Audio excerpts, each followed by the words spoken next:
Thank you for joining me once again, and thank you for your encouraging feedback about this program. My aim is to always speak to the matters that concern you, the Dominican people, and your questions and comments have been welcome. On today's program, I will spend some time speaking about the tourism industry. Tourism, as you all know, is a major driver of jobs and growth and is a significant part of our national economy. The impact of COVID-19 on tourism businesses and their employees has been unprecedented. The pandemic has brought travel, business, operations, and social interaction to a standstill, and tourism has been the worst affected of all major economic sectors. This is made worse by the uncertainty as to when activity will fully resume. Therefore, as government, we need to consider the long-term implications of the crisis. We admit it will be a complex and challenging task to reopen the tourism economy amid the lingering concerns associated with COVID-19. Yet, we have already begun the recovery process and are in discussions with various stakeholders on ways to jumpstart activity in the sector. Our discussions center on approaches to lifting travel restrictions, restoring confidence, and rethinking our strategies for development of the sector. Today, I will speak to the Minister for Tourism, International Transport and Maritime Initiatives, Honorable Dennis Charles, about the work of the government to resume activity within the sector and forge a path to recovery. I have also invited two tourism service providers to talk to us about how they are sustaining their businesses given the new realities brought on by COVID-19. You're welcome to call in during the program to interact with my guests. I'd like to welcome Honorable Dennis Charles, our Minister for Tourism, International Transport and Maritime Initiatives. Honorable Charles, welcome to Anupali. Good evening, PM, and thanks for the opportunity to be on Anupali. I want to say a pleasant good evening to my constituents in Point Michel, Galio, Soufriere, and Scottshead, and to the listening public. I want to say to you that you are fortunate to have to be the representative for a very special constituency. It is a constituency that I've always wanted to represent directly in Parliament. So I am not ruling out that in my next life in politics, I would like to be the far rep for the Soufriere constituency. You know, I have so many friends there and wonderful people, but I want to say a special hello to Caroline, you know, my wonderful little friend there from Scottshead. You know, I don't want to start calling names because I have to call everybody in this constituency. But tell us about the Soufriere constituency. How are things there? What are you doing for the people? Well, Pierre, let me first start by saying that the constituents wanted me to express their profound thanks to you for the sterling leadership in the way you managed the COVID-19 pandemic. I mean, we were just recovering from Hurricane Maria, and here we had to deal with another disaster in terms of a pandemic, and the responsible way which you led the government, the Ministry of Health, the frontline workers, and the entire team. They wanted me to express their profound thanks. And also for the care packages that you organized as leader of the Dominican Labour Party government. It really went a long way in touching many families who, some of them had lost their jobs, and were grateful for the support. Well, we stand ready to continue to support the wonderful people of the Soufriere constituency. But what are the projects though? I mean, I know in Point Michel, for example, housing is a major issue. Yes. What are the plans? I know we built some homes, but what we built certainly is not enough. As you know, PM, after the hurricane, about over 50 families lost their homes.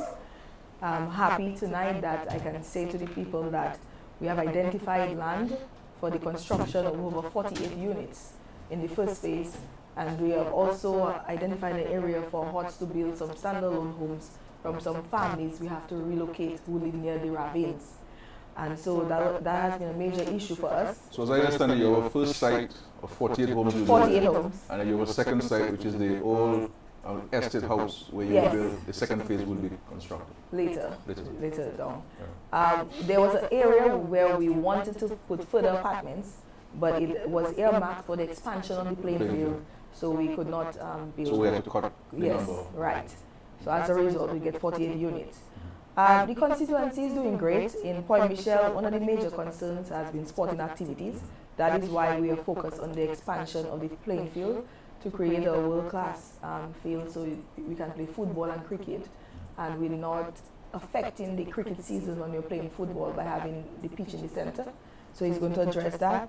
I know one of the concerns for the youth there is the multi-purpose basketball court, which we started before the hurricane, and we are hoping that in this fiscal year we'll be able to complete that project. My recommendation to yourself down there in Point Michel is that we should maybe look at covering of the basketball court as part of the next phase, so that to enhance the amount of time that we can use the facility, because basketball, volleyball are huge things in Point Michel. Very, very important for us, huge sporting community. In terms of Soufriere PM, the health center, as you know, over 2 years ago you approved for the health center to be funded under the CBI program, but we were unable to identify suitable land to build the health center. But I'm so happy that we finally negotiated land close to where the old agricultural station was, and we were able to build that new health center for the people of Soufriere in a matter of weeks.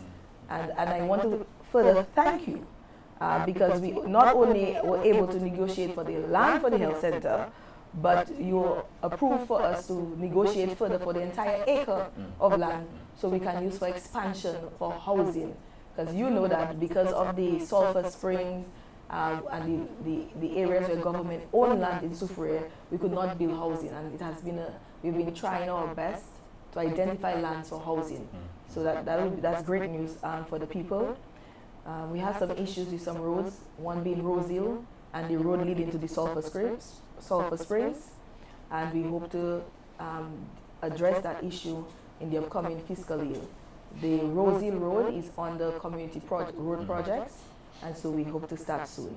But we did start the Bois-Cotlet Road leading to Colibri Ridge Resort, which we hope will open by the first quarter of 2021, providing over 50 jobs for our people. Because my understanding is that the investor indicated the only outstanding matter is regards to the road. So once he gets the road, then he will open up the hotel. Finally, yes. I'm really hoping finally this hotel is open up. I mean, it's a wonderful property. I've been there. Beautiful. And it creates a lot of jobs for the people there. But I'm hoping that I'm happy that the government, for your efforts, is constructing this road, and we look forward to the first quarter of 2021, as you're saying. To finally open the resort.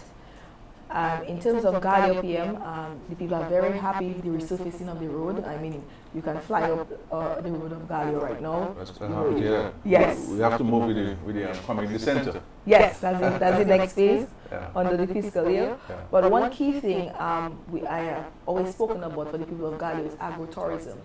So we were finally able to register a farmers group, and we have 4 leaders in the village who have stood up to assist in organizing the farmers, seeing how much funds we need to start and the tools required, and what we're going to plant up there so we can transform Galio into agrotourism destination as part of the way people can earn a living in Galio.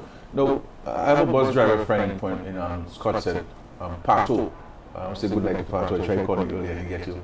But Pato has said, you know, moi dois pour bâtir manger chez là puis il a damager boss man. So what news do you have for Pato, the bus driver, and so many of the bus drivers in Scott said in regards to the broken section on this Scott said Soufriere Road?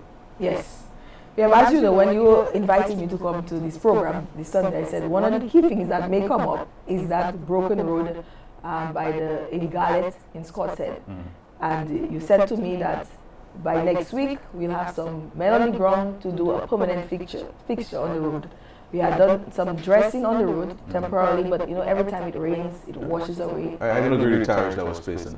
We have to surface the road properly. Yes. But I'm leaving Pato in charge, so he will tell me whether you're fixing the road for him next week. You know, because we really do need to fix that piece of road that's damaging the bus drivers' buses and so forth. So you say next week we Yes. will commence. We want to put concrete, Concrete on the road. about In 4 the to garage. 6 inches of concrete, Yes. and so that Yes. we don't have a problem on it. Great. The other great news for Scott said is the fact that we have acquired, government has approved the approval for the acquisition of the land in Scott said in Savan. We have acquired 3 acres of land, and we also are going to commence building housing units simultaneously with Point Michelle in Scott said. And my understanding is that you will be building some 48 in 48? Over 30. 30, over 30 in Scott Scott said. at the first phase? Yes. First phase. So you'll be doing both housing in both Scott said And Point Michelle. and quite possibly with the land purchase In Soufriere, Soufriere. in the next phase we can start consider Soufriere. Okay. So it's a really exciting time for us in the Soufriere constituency. But one of the things I would really like to see return to Scott said is Corny Corner. Yes. You know, what are your views on this? I mean, This is one of the things I've earmarked in terms of tourism to bring economic activity. It was a major event for us. A lot of people would come and visit Scottshead. We still have a lot of people visiting Scottshead now, but we need activity that will happen every month. So we want it to be a monthly thing that every Fridays or Saturdays or Sundays, whichever day people choose, we'll be having Corny Corner. So I'll be coming to you for some funding for that event. I'm saying to you, I would like to see Corny Corner come back. Whatever the government can do to support, the government will support Corny Corner. So, you know, it looks like a lot of things happening in the Soufriere constituency. Maybe by the time I become the parliament, nothing I have to do anymore because you do everything, you know. But let's move to tourism. You know, a major part of your portfolio. As we indicated, you know, COVID-19 has dealt a serious blow to tourism with restaurants closed, bars, you know, hotels, guest houses, you name it, they all have been impacted dramatically. How is the Ministry of Tourism regrouping to rebuild the sector? Before I respond to your question, PM, I would like to officially say congratulations to Secret Bay, who captured awards in World's Travel and Leisure magazine for being the #1 resort hotel in the Caribbean and #6 in the world. PM, as you know, tourism accounts for 3,000 to 5,000 jobs in the economy, and we, by all indications and in consultations with all stakeholders, we are on our way in 2020 to having a fantastic year. Unfortunately, we got dealt with the COVID pandemic, and quite a few people lost their jobs.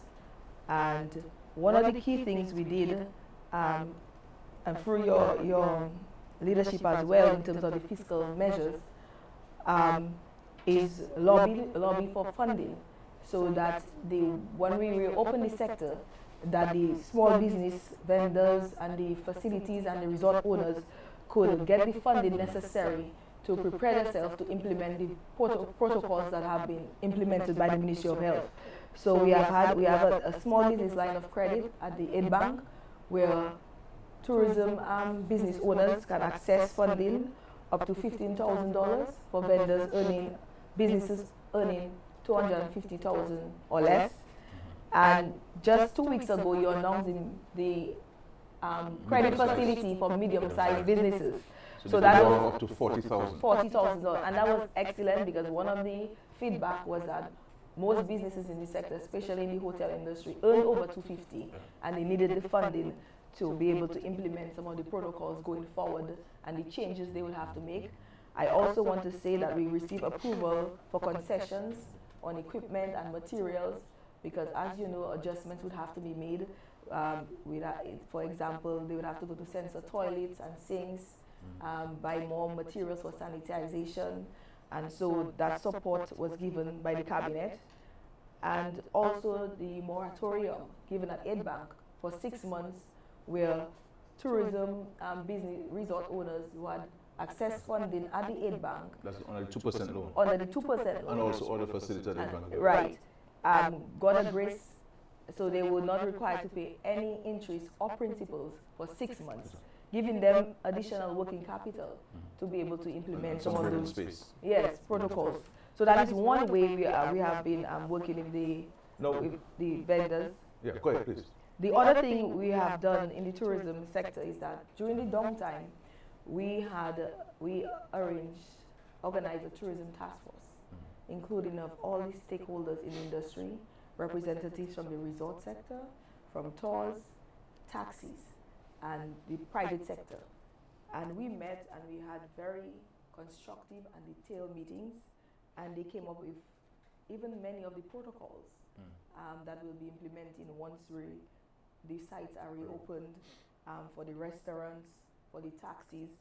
So, and we also decided that given the responsible way that we have been managing the reopening of the economy, it's the same approach we took in tourism. So you would recognize that the first launching we did was for the staycations 2020.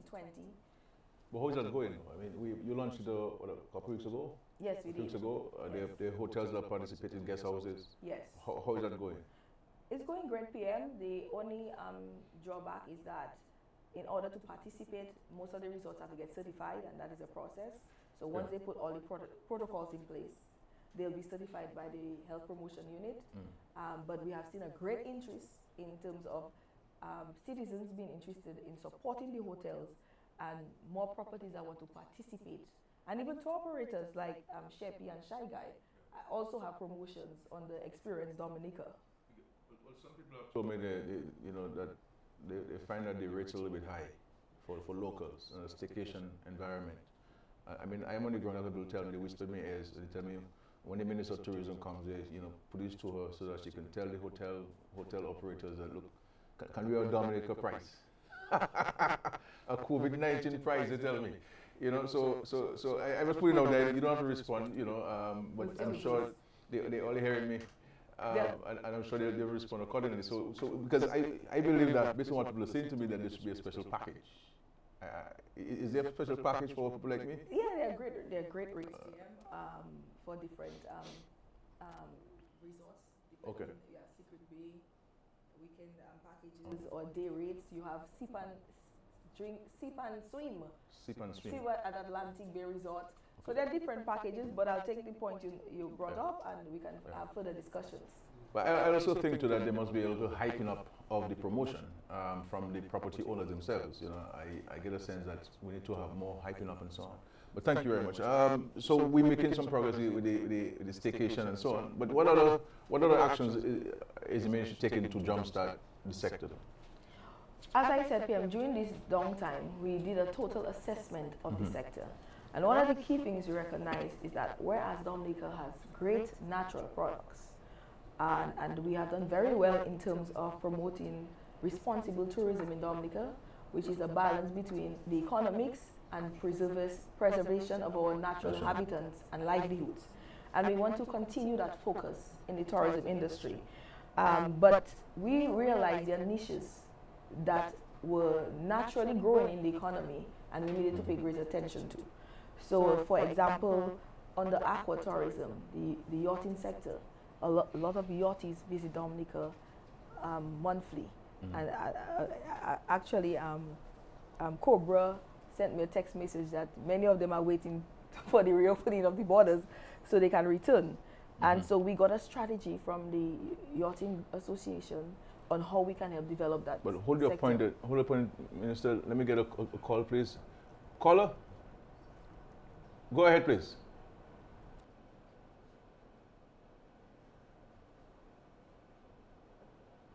Person's not there, but please go ahead, man. And then the dive sector, Dominica is known as being in the top 10 dive sector in the world. So that's a great opportunity of growth for us. So we'll be having more focus there. Wellness. We have our sulfur spas, yogas offered at different resorts. Our cuisine. No consultations, partnerships are very important in this period. Has the ministry been promoting partnerships and having consultations with the stakeholders? Certainly. As I said, we have the tourism task force. Yeah. We had meetings with DHTA. We plan to have further consultations to present our plan for the sector going forward in the areas I mentioned. One of the key things. So they're part of the of the rebranding and review the marketing strategy for Dominica?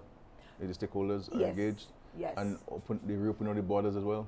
Even in the reopening of the borders, as I said, they were very involved in the process, and they've given feedback on certain of the protocols that are too stringent, and we had to find other ways to accommodate, especially persons who own guest houses and other smaller properties. In terms of marketing strategies, as you brought it up, it's going to be important for us to rebrand the destination. The name Dominica is too hidden in our brand and in our logo, and we are working towards that very soon. Phone call, please. Sorry, Dennis. Caller, please. Good night. Yes, Prime Minister, I would like to know, you have a program in which you are asking your citizens to ask you various questions. However, you are choosing to block people from your darling, please. Why is that? No, don't make an accusation that is not correct, darling. Please, don't do that. Today's Sunday of all days. Please, no. No, that's not true, darling. It's not an accusation. It's a fact. But it is a false. People are not able to comment. Yeah, but you can't stay with blocking, darling. That's not true at all. No. No, this is unfortunate comment you're making. And people can't come to No. Yeah, I think let's go, please. Yes, PM. So, in terms of marketing, the key things for us, one is to increase our digital footprint. We have to do a lot of social media marketing, and so we're going to be working on that. We also came up with the concept of the Dominican National Abroad, who we can use as influencers to promote the destination. And so soon we'll be launching a survey to see people who are interested in becoming a Dominican ambassador for us.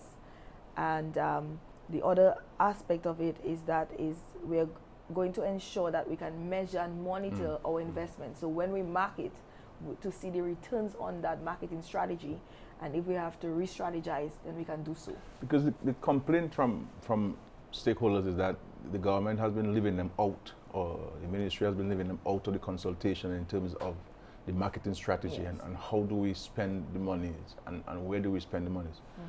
So I'm hoping that structure that you have put in place of continuous consultation can continue, because I believe it will certainly help us in spending money much more wisely than we have been spending where marketing is concerned. Yes. So I want to commend you for that. Now, the cruise sector. Sorry, phone call, please. Hello? Hello, good night. Hi, good night. You would like to know about the playing field software. The young people that play their sport. Excuse me? Thank you. Sports? Playing field. Which playing field is this, though? Soufriere. Soufriere playing field. Oh, okay. Right. At some point, we will get to answer the question. Yes. But regards to cruise tourism, I mean, cruise industry is a major source of employment for many Dominicans. This industry has been dramatically impacted. What is the approach we are taking where cruise tourism is concerned in light of COVID-19? As you know, PM, cruise tourism is important for Dominica, because we have a lot of citizens who are employed either directly or indirectly, and who have lost their income during this period. Under the advice of UNDP, we are taking a regional approach in addressing the cruise lines. I have had several meetings with them. They're actually putting together a Caribbean task force that will be able to review the protocols that may have to be introduced for the reopening of the sector. These protocols, as obviously, would have to be approved by CDC, which they're actually finalizing right now. And then we are hoping that maybe in the last quarter of 2020. And the CDC, the Center for Disease Control of the United States. In the United States. Yeah. And so the cruise lines are working with them to finalize the protocols, and then they will take it to the Caribbean task force, and then we can review them and see how we go forth in rolling out those protocols. But we hope to see a bounce back in cruise travel in the last quarter of 2020. Last quarter of 2020. Well, yeah. Let us hope so. Yes. Taking into consideration all the necessary protocols to protect both our citizens and, of course, the traveling public. We have some great partners in the cruise industry, and we want to thank them for their partnership and understanding, and we look forward to working with them to resume activities as soon as things get back normal. Yes. So I want to thank you. Now, despite the downturn in the industry, we have seen properties, a number of properties under construction. They never stopped building. As a matter of fact, some even took advantage of the downturn to ramp up construction. Have you been following these properties? Oh, certainly, PM. For example, we have Jungle Bay, who really focus on constructing the second phase. They're hoping to add on about 60 rooms. So we'll have, by December, 89 rooms at Jungle Bay, which is fantastic for us in the tourism sector. You have Hilton, Tranquility Beach Resort, who has continued construction activities. They indicated that maybe in the last quarter or by March 2022, that hotel should be completed and opened. And you have Secret Bay, who has expanded their villas, and they're hoping by November to have 10 villas ready. And you have new projects coming on board, like Grand Anse, Timbos, Seaside in Roseau. Yeah. We're hoping that project can commence and you also have the Marriott in Portsmouth that never stopped construction. Exactly, right. And so if all goes well with all the new projects and the existing projects, we hope to have total rooms, export-ready rooms, of over 800. And I also see in my hiking that the ministry is also doing repairs to a number of the trails. Yes, the trails are a big product for Dominica. As I said, one of the key focus for the ministry going forward, there are about 10 sites we continue premium in Dominica, and we are going to upgrade those sites to bring them to a certain standards. So the visitor experience will be a great one that they'll want to share, and so we'll have repeat visitors. What I would like to see the Ministry of Tourism work on is really improving the amenities at those sites. Yes. You know, you go to Tito Gorge, and the change rooms there really need to be a little bit more modern. Right. The washrooms. You know, you go to Tito Gorge and you're inside there changing your clothes, and people can see your legs and they can see your head. Yeah, you know, you're right. You know, absolutely so we need right. we need to improve on the quality and so forth, so that people, you know, when you come from a nice bath, you need to be able to dress properly and go home and no need to bathe again when you get home, you know. We have to set standards. Yeah, so I would like to see an improvement to that, and whatever the Ministry of Finance can do to assist with that, we're more than willing to do so. I'm so happy to hear that. That brings music to my ears, PM. But we want to thank the developers for their efforts. I mean, we know that they're having some difficulties, but the commitment is certainly there, and I really appreciate it. And whatever we can do together with them, we need to do so. You know, after the devastation of Hurricane Maria, we developed some new marketing strategies. Now with COVID, is the ministry looking at its marketing strategies, its branding? As I said earlier, PM, we have to go on the massive rebranding of the destination. Despite the amount of monies we have invested in marketing Dominica, you'll still find people saying they don't know where Dominica is. So we think that, like other destinations who market their name. So when you go, you see Jamaica printed boldly, you see Antigua and Barbuda, you see Barbados. We have to market Dominica name so people can get connected to the name Dominica. And we are looking at different riders for like Dominica Nature's Island or Naturally Unique. But we'll be doing surveys to get a feedback from the public on what they think will be the best logo for the island. As I said, our social media presence, our campaigns with a more focus, not just on the backpack tourists, which has been a big focus for us because we've been promoting adventure tourism and the hikes, which are still a great product. But do you think we're taking sufficient advantage of the regional market though? I mean, a US dollar from the United States as compared to a US dollar from Trinidad is the same US dollar. You know, and I believe that we need to spend more time marketing our country in Trinidad and in Barbados and the USVI and BVI. You know, and I'm hoping that with the possibility of increased flights, we can certainly see more people coming there. But the Caribbean is a major source market for Dominica. Guadeloupe, Martinique, you know, between Guadeloupe and Martinique, you have close to 1 million people. interesting that you brought that up because 50% of our tourism is regional. Yeah. That's So we really need, I mean, So we have to can take it up to, focus. we can take it up to 70. I mean, Yeah. tourists Yes. is a tourist no matter where you come from. yes. We just need their money. and lots of it too, you know. Yes. Well, good news there taking place with regards to some of the exciting plans and programs there. Now, in respect to, there's a question there. Good night from WhatsApp. Please, can we have information on ports that is Express des Îles from St. Lucia openings? What I want to know when I can make plans to travel. We no longer have LIAT. What is in place and the timelines? We are working on this. I believe we may allow Express des Îles to come in August. You know, it is not only Dominica ports opening, but also the arrangements in the French territory of Guadeloupe and Martinique. They have their own protocols, they have their own systems. And I believe once they address theirs and we address ours, but I believe all goes well. I'm looking at August. I can't tell you precisely what date in August, but certainly in the month of August. A phone call, please. Hello? Yes, good evening. Mm-hmm. Good night, can you hear me? Yes, I can hear you loud and clear. Okay, yes. Now, persons have been calling me from Texas and from Chicago. They want to come, Dominicans living abroad. They want to travel to Dominica next week.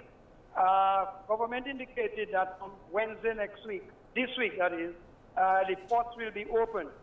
The minister mentioned recently that a number of airlines were giving that indication to operate on Dominica. Can you give us an update in terms of, whether we have any airlines to start soon so that people can go in and out of Dominica? Thank you very much. And of course, the minister gave some good insights last Friday on the whole protocol for entry. So that is in good stead. But give us an update in terms of the airline and how soon persons can come in and out. And what proposals Thank you, caller. Thank you. Minister Charles, you want to take a question or you want me to answer it? You go, and wherever you fall short, I'll fill the gaps there.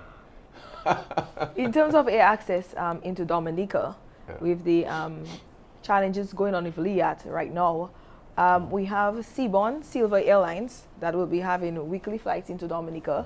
So you're free to go on Silver Airline website and see the different flights they have available to come to Dominica. We also have a proposal from Caribbean Airlines. They actually submitted their request for license, which we hopefully will approve this week. And so we are hoping that we'll be able to get either a direct flight from Trinidad or through Barbados to come to Dominica. You also have the option of Caribbean, and we're also looking at proposal from One Caribbean that hasn't been finalized. Air Antilles through St. Martin, you can get to Dominica. And so we'll be announcing soon the various ways which you can come to the country. So hopefully we can have that advertised so you can clearly know how to access. In terms of the also ferry, protocols as well. The protocols, yes. the pre-arrival protocols. You must have a negative PCR test that would have taken between 24 to 72 hours prior to arrival. So you must have a negative PCR test. Now, if your PCR test comes back positive, our advice to you is to stay where you are and seek medical care. The airline will allow you to come on the plane, so stay where you are, get well, and then you can fly to Dominica. When you arrive in Dominica, you will be subjected. You must wear a face mask. You will be sanitized. You will be screened, temperature screening. If you test 98 degrees or higher, you will be set aside and you will be further examined, and at that point you'll be subjected to quarantine procedures, and you'll be subjected to a PCR test. Now, otherwise, if your temperature is less than 98, then you will be subjected to a rapid test. You'll be charged a little $5 US. It can hurt you for your own good, for your family good. The test is more expensive than that, but just for a little so we can. It's not a revenue generating matter, but it's a contribution towards the cost of providing that service. And of course, we'll outline on the government website and the public media all of the necessary protocols. But that'll give you an insight as to what is expected. So you need to check where you are. If you're in Atlanta, where in Atlanta they will subject you to a PCR test. Where can you get a PCR test done? So this is what we're encouraging. It is for your safety, it's for the safety of your families, it's for the safety of all Dominicans. And maybe towards the end of the program, I will speak a little bit more on the reopening of our country and how cautious we have to be and how cautious we have been as a government in respect to reopening. But very, very important question, my brother. One thing I wanted to add is the online questionnaire. Is an online questionnaire? Yeah, that you must fill out. Yes, that Dominican nationals or non-nationals will be required to fill. Yeah.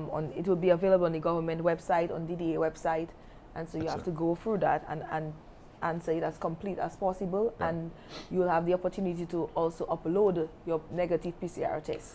No, you will call him Dennis or Honorable Chadwick, because some of the ministers get a little bit, they like to be called Honorable Minister. I don't know, for me, just Skerrit, I don't know, but so which one is good for you? Dennis is fine, it's my name. Oh, okay. All right, so what about the festivals? I mean, we have Creole Festival coming in very soon. Yes. What is the position of the government in respect to the Creole Festival? So DD had a consultation with stakeholders recently on that, and the feedback given that they felt it would be challenging to host World Creole Music Festival this year, but we should consider a fringe event. So we are finalizing that so we could have some proposals on what sort of fringe event we can have. There are some ideas to do a mini festival having local bands, and we'll be able to invite our sister islands like Guadeloupe, St. Lucia and Martinique, who normally give us support, or the concept of Creole in the city. So there are a few concepts that we're floating around, and we're hoping to have a proposal soon. Okay, well, but my only caution is that let's be careful with these fringe activities, that we don't end up saying no festival and then end up having a festival that may be bigger than the festival itself. But I'll wait to see the proposal from Minister of Tourism. I have not seen it, so I will wait to see it and so on. But a question, call is there? No? No, the other thing then is in respect to the cleanup of the country. I see that finally the government is removing all these derelict vehicles across Dominica, and I want to commend the efforts of our Minister Frederick, Cozier Frederick, who has been really leading the charge, and I want to commend him for his leadership in there. But this is a matter that places an eyesore and robs us of our true image as a nature isle. BM, I want to make the point this evening, that in order for us to become the best destination in the region, tourism has to be everybody's business. For example, I saw a post on Facebook where somebody said, I saw a dead dog in the road. Who is going to pick it up? We have to reach the level as a nation that this is our bread and butter. It's one of the pillars that bring great revenue into the country, and everybody has to get involved. So if you see a dead dog and you can remove it, remove it. Just one second. Caller, please, go ahead. Hello? Yes, sir. Go ahead, please. Yeah, but I'm not, they're not hearing my call. Go ahead, please, go ahead. We're listening. Yeah, I just wanted to address a question today. Good afternoon, good evening, Prime Minister. Yeah, good evening to you, my friend. I'd like to address a question to the Minister of Tourism. Sure, go ahead. In relation to social distancing for the sites. Hello? Yes, sir, go ahead. We're listening to you. In relation to the social distancing for the site, do you have a plan in place, for example, like you have an area? So in terms of preparations for site visits, we have to have a consultation with tour operators, because what we'll be doing is there'll be a limited number of people that can access the site at any given time. We'll have sanitization machines there where you have to sanitize, and so there are a whole list of protocols. What I would advise is that you contact DDA, where they can actually provide you with the list of protocols if you're a tour operator or you need information on site preparation. So this is on the government website, on DDA's website? DDA website, and you can also visit DDA office. They'll give you the brochure. Okay. Okay. That's in respect all of the protocols, our social sites, distancing. social distancing, physical distancing, the number of people, guests that will be allowed at any given time at a site. Okay, okay. Well, thank you very much, Minister. We thank you for being with us. Any final words to your stakeholders? PM, what I really want to say is that tourism, as I said, is everybody's business. In order for us to be successful, in order for us to become the best in the region, we have to practice responsible tourism, keeping the balance between economics and preserving our natural environment. And it is so important for everybody in the nation to promote good images about our country, to keep our country clean, and for us to share our experiences with the rest of the world. So I believe we can do those things, and with the investment the government is making in terms of the new cruise port, and we did not get to speak about that, the international airport, and the number of visitors we expect to visit our shores, Dominica will achieve its goal of becoming the best nature island in the Caribbean. And as we see, you know, we see more and more Dominicans are enjoying Dominica. Yes. We've seen many tours. Yes. People going to the various Yes. sites. Yes. And so there's a greater awareness of the sites, there's greater Yes. awareness of what Dominica has to offer. You know, people are flocking into Calibishi, into Purple Turtle, into they go to La Plaine, they go to Grand Bay, they go to Scotshead. There's this Cold Soufre. Yes. And Bubble Beach Cold Spa. Soufre is the only cold spring in Dominica, in Penville, in the Vegas constituency. Yes. You know, so you need to visit there. We also have the Bonnet Waterfall, which is an amazing waterfall. You know, I don't want to describe it to you. You have to go there and see for yourself. And then we have the OPAC Bay Yes. Yeah. facility, and then we have O2, where we Yes. film Pirates of the Caribbean. So Beautiful. I see a lot of you drive for vehicles and so on, which is good. But stop, spend some money in the shops and on the bars in my constituency when you go there. But thank you very much, Minister. I wish you all the best, and all the best on the constituency level and the ministry level. I want to say to you, I'm grateful for the leadership that you're showing, not only at the ministry, but broadly speaking, the government. You were part of many cabinet subcommittees, and so I'm appreciative of that and so on. But my commendation should not allow you to become complacent and go home and say, okay, well, Skerrit, say I'm doing a good job and I can go and sleep for the rest of the term. It means that you have to work even harder. So if you work in 12 hours, you have to increase it to 18. Thank you very much. Good night. Nice to have you. Thanks for accepting my invitation to be on Anupali. We'll take a break and we will come back to you shortly. Thank you very much. I'm Reginald Eli. I farm here at Glasgow. That's above the Font Collet. I've had the land for over 40-something years. I purchased it in 1976. Presently, we do mainly vegetables and livestock, poultry, to be more exact. Under the vegetables, we do quite a bit of it in the greenhouse, which we're under right now. And at one time, we did mainly lettuce. We've done it in boxes above the ground, simply again because we saw into the future in that. We're trying to avoid having to bend down on the regular beds. And secondly, another advantage of the boxes, the fact that they're raised, you can have them wider. And as a result of that, you have less footpaths, so you're planting more area than the normal thing. From after Maria, we got some damages with the greenhouse, and we haven't really got fully in gear with it. Because at one time we used to put out about 800 heads a week. Another thing we did, again, we started that about 20 years ago. We had gone into exotic fruits, and we had a variety of about 48 imported fruits. And well, Maria took its toll on that one. And I bargained for the bigger tools, like the brush cutter, the earth auger, chainsaw. So all of them can't come to mind, but basically I focus on the heavy tools. So basically this is what our life in Glasgow is right now, you know, and I hope that in the near future we can really pick up the momentum we would like to and carry on. And I can interject here with the presence of the World Bank. That gives you the encouragement, and I hope the impetus will come in later on. Welcome back. My next guests are two gentlemen who are in the same line of business.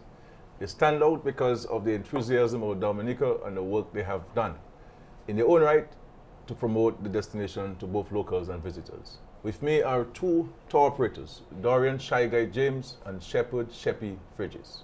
Gentlemen, good evening. Good evening, sir. You want me to call you Sheppy? Yeah, you can call me You Sheppy. call me Shy Guy. Shy Guy. Yeah, man. These are your business names? Yeah. Yes, sir. Yeah. Good. So Sheppy, you're from Point Michel? Yeah, man. How is Isle and my Auntie Teresa and Erica? Well, my mother is in the States right now, but Yeah. she's wishing that basically she could have been down here. Yeah. My father is all right. Yeah. My sister is okay, and I But guess everyone is looking. Your father was a big boaster fella, you know, he's still boaster, he's there, you know. You see, if I'll speak, man, you have to listen there. Yeah, But tell us about you. I mean, you're in this tourism business. Yeah, well, actually, I grew up in this business, you know, and I was trained, I was groomed from little boy, you know. I mean, you have little Sheppy, the little Sheppy tour guide running around. Well, doing all his little hiking and his swimming and stuff, you know, with one of the best taxi operators on the island, which is my father, Israel I.L. Fridges, you know. Yeah. Yeah, so in growing up, you know, I realized, okay, well, that is something I enjoy doing, that is something I like. Well, I won't say like, but love, big time. You know, and I mean, whenever I go out there, I can tell you, it's like most times, you know, the people themselves just tell me, Sheppy boy, I suspect you enjoy it more than the people themselves, you know. Yeah, because, you know, it's like, it's in me, you know, and what really pushes me is that once you're happy, I'm happy, and my aim is to make you happy. And once you're not happy, then, you know what I mean, it's like, I make the work more difficult, you know, to get myself to make you happy, but it's like the spirit I come there with is basically to get you guys going and keep you smiling from the start to the end, you know? That's good. That's good. Well, thank you. Shy Guy? Yeah. I remember you at grammar school. Yeah, man. You know, you were schoolmate, not classmate, I remember a schoolmate of mine. I was ahead of you. I was your head boy there. Yes, my head boy, yeah. And one of my memories of you at the grammar school was that I recall you coming to me for advice on which subjects you should choose to sit at the CXC. And I knew that you could draw well. You're a good artist. Yeah. You still draw and so? But not really. Not really? Not really. You should continue this. You should get back to it. Yeah. So he asked me, you know, what should I do? Should I do art at CXC or history at CXC? So I asked him, can you draw? Yes. I said, well, you'll always be able to draw. So go ahead and do history. Yeah. And you end up getting a two at CXC. Yeah. You know, so I remember you very well at a grammar school. So tell us about you. I mean, well, I knew you as a bus driver. Yeah, man. And now you're a big man in the tourism business. I wouldn't say big man, not big man yet. Yet, but you're on your way. I'm on my way. On my way. As opposed to my partnership, I didn't grow up in the tourism business. Yeah. Because my dad, you know my dad very well. My dad is really James from Of course. You know? So I more grew up now helping my dad on the farm, especially during the summertime from going grammar school. You know what? How I end up in the tourism sector is really by looking at the cruise ships coming there while I run in Boston, really and truly. And one day, the person who really brought me into tourism itself is Marshall Durand. Yeah, I remember I asked him a day, I tell him, bring me if you know, man, to the liquor tour, let me just see how it's going on now. You know, he tell me, you sure? I tell him, yeah, because at that time now, he did not like certification. He did not discover Dominica certifying people to really be in that business, you know. It wasn't a big business yet. And he said to me, you sure? I said, yeah, man. And he brought me about twice. I listened to him well. But I remember the first time I did a tour on my own, man, I was nervous like a rat. Trust me. I was really nervous. But, you know, when you start doing something then you start getting better on it, and then you start feeling more comfortable. Like you remember when you just came in as past Prime Minister, you were speaking kind of. I remember that, you know. No, you speak very fluently. You know what I'm saying? I used to stammer. Yeah, you stammer. I remember that, you know. But now you get accustomed to it, so it's the same thing, man. So now I just pushing and I ain't gonna stop. Yeah, that's great. That's great. Now, COVID hit us, and you guys have created a niche for yourself. You carved out a niche in the country, within the tourism business, as tour operators. Now, Sheppy, how did the Know Your Island mega tour come about? Because that's what you promote your business. Yes. Well, actually, me and my partners, me and some of my partners, we were having a convo at a bar. And certain questions I asked them, I realized, okay, you know what, I'm going to run a mini survey. So I did a mini survey, outside the bar. And then I realized now, it have a lot of Dominicans that living in Dominica that don't know Dominica. Mm-hmm. So that's when, the idea of Know Your Island mega tour came about, and I say, you know what, that is something I'm gonna start. And then I made it like an event, to get people to know Dominica, not in just, a normal tour where you go and tell them, well, okay, this is Monte Apito and this is this. In a fun party, very, very informative type of way. So it's like we would go out there and have a good time and stop at the different sites, take pictures, swim, and, and do stuff. So this is how it started. And when I did volume 1, I labeled it volume 1. And I got a real good response. When I did volume 2, it was epic. And right now, volume 3 is basically on its way, So this is how Know Your Island mega to come about. It's like a project that was basically focused in getting Dominicans to come out, And I know Dominicans, they like party and stuff like that. So I did it in a party type of way, to get them to come out, to leave their homes and go and see what Dominica basically is all about. And right now I see things happening now where a lot of people is leaving their house now and going to the different places, like what you said earlier on, the different places like Jacko Falls and Spani and Colsofoye and places like that, So this is how the Know Your Island mega tour came out, and that's why it was created, to get people out of their homes, to go out there, to see stuff, do stuff. Every week people working Mondays to Friday, 8 to 4, very, very hard. So I just check in, I trying to find a way to get them out, So it's throughout the week or weekdays, weekends? Well, the Know Your Island mega tour is an event, but because of that, then what really happened to me now, because of the first event, then you have a lot of people that decided, okay, they want to do it via their own groups. Okay. So people start to select their groups, and companies started to call me, and it goes as far as where a company called me and tell me, Sheppy, every year we're having Christmas dinners. This year, we want to do a Sheppy Fun Tour with you instead of the Christmas dinner. And I smiled when I heard that. I said, okay. That's great. And then when everything was done, they told me, expect them every Christmas. Because that, is like, the experience was different. Excellent. You go there, you have fun, trust me, it was just different. So Shy Guy, you also specialize in fun tours. How did you branch out into the fun tour program? Well, right now I haven't, to be honest with you. Because Sheppy started his mega tour before COVID-19. So he just continue with it. Okay.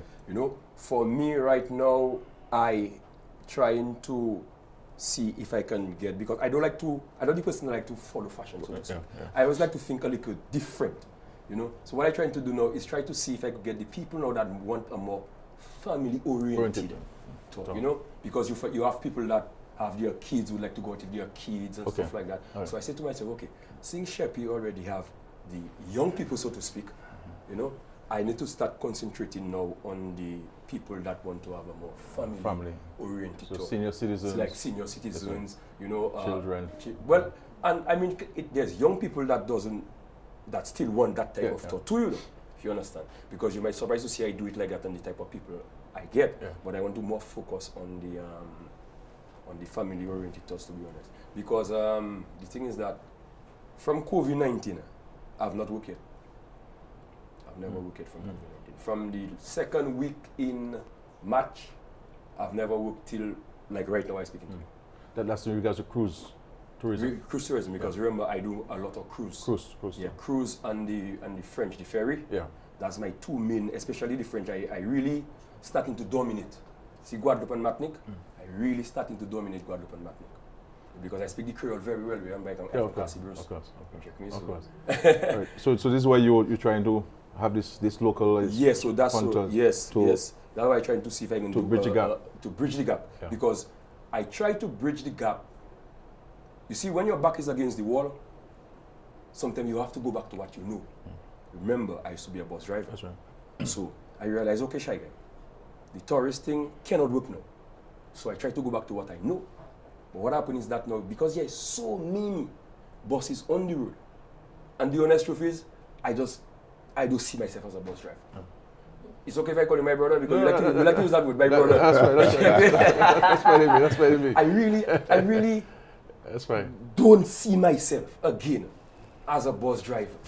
So I try to go on the road to make something, because I live in on what I put aside from since March, but it is just not working.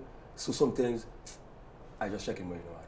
I go back at my home. So I rather go at home, to be honest, and put gas in my bus, in my car, whatever, and go to the forest, make a video, because I have lots of people depending. Even if you see tourists not coming to Dominica right now as we speak, I have so much people depending on me out there to bring them videos of Dominica, because they said, Shy Guy boy, you have no idea what those videos doing for us. Yeah?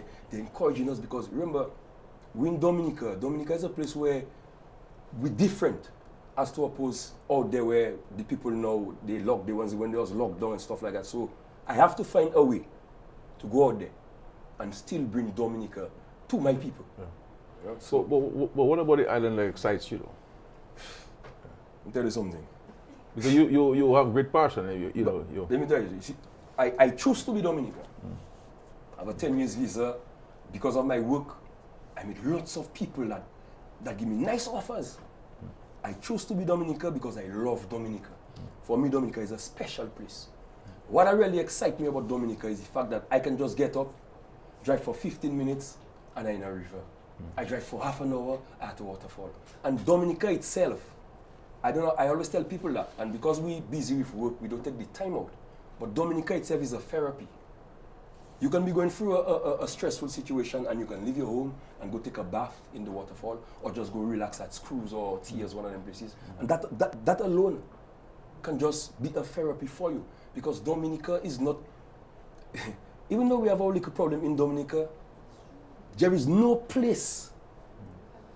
My brother, when I carry in tourists, when I'm a tourist, nothing makes me feel better when a tourist says, oh my God, to a husband or wife, oh my God, honey, this island is so beautiful.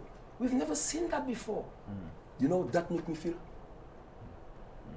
And to be honest with you, tourists cause me to appreciate Dominica more. Because sometimes you find people give you their stories. Only people give you stories of where they live in and how it is for them. And you see where you live in paradise. I mean, it just can't be better than that. Well, you know, left to me, I would have ended the program on that point. You know, yeah. Trust me, man. Yeah. Very encouraging. Yeah, man. Dominica is a special place. Shebi, what about you? What excites you about the country? Our country? Well, I mean, as my partner Shy Guy said a while ago, is like going out there, and it's like you can do the same thing every day, and it's like you're always looking forward in doing it, in basically doing it again. You know what I mean? It's like, for example, I would be doing like tours like every weekend, going to the same sites, and it's like every time I get to that site, it's like I could be there today and come back tomorrow, and it's like it still hits me like, boy, Dominica, really nice, you know. You know what I mean? So, I mean, for me, it's like everything, it's like basically everything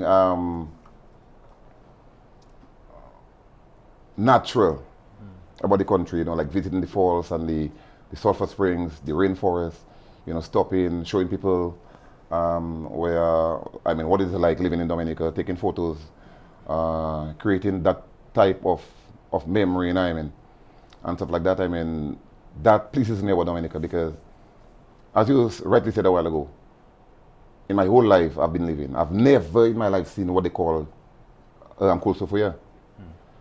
And when I go up there for my first time and I see the water like bubbling, I check in, boy, why they saying that water cold? You check? Because most things you see bubbling, it's like, it's hot.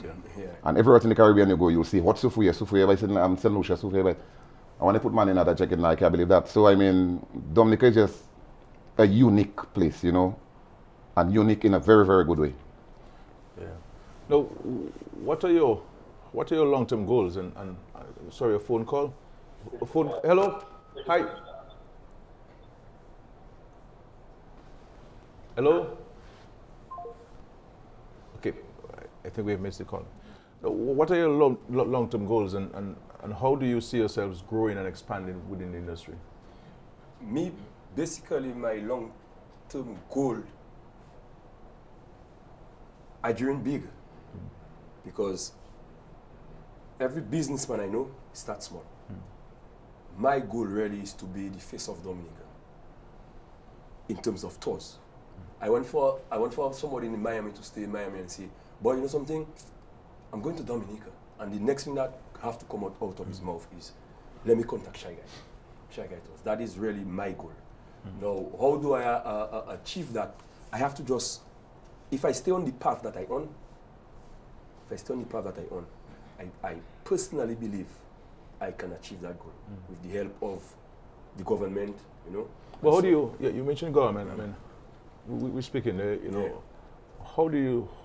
what are some of the things you think government can do to help people like you, you know, achieve your goal? I mean, you have the natural talent, you have the commitment, you have the enthusiasm, you have the motivation, all of these things come from within you. Yeah. What kind of actions do you think the government could take to help you realize your goal? One of the things I would really like the government to really do is to assist the tour operator in terms of duty-free concession. Like when I say duty-free, I mean like real duty-free.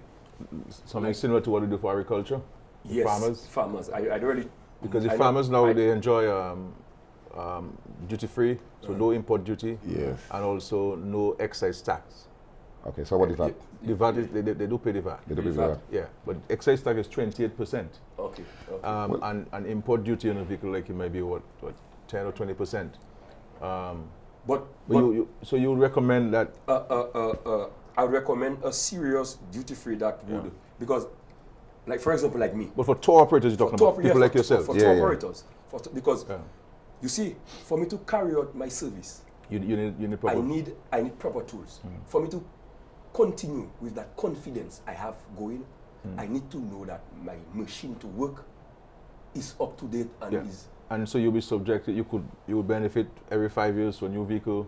Something like that. Yeah. So you're talking about all taxes. All tour operators. Well, basically, I mean, what you don't want is, I mean, if we're looking at what they call quality. Yeah.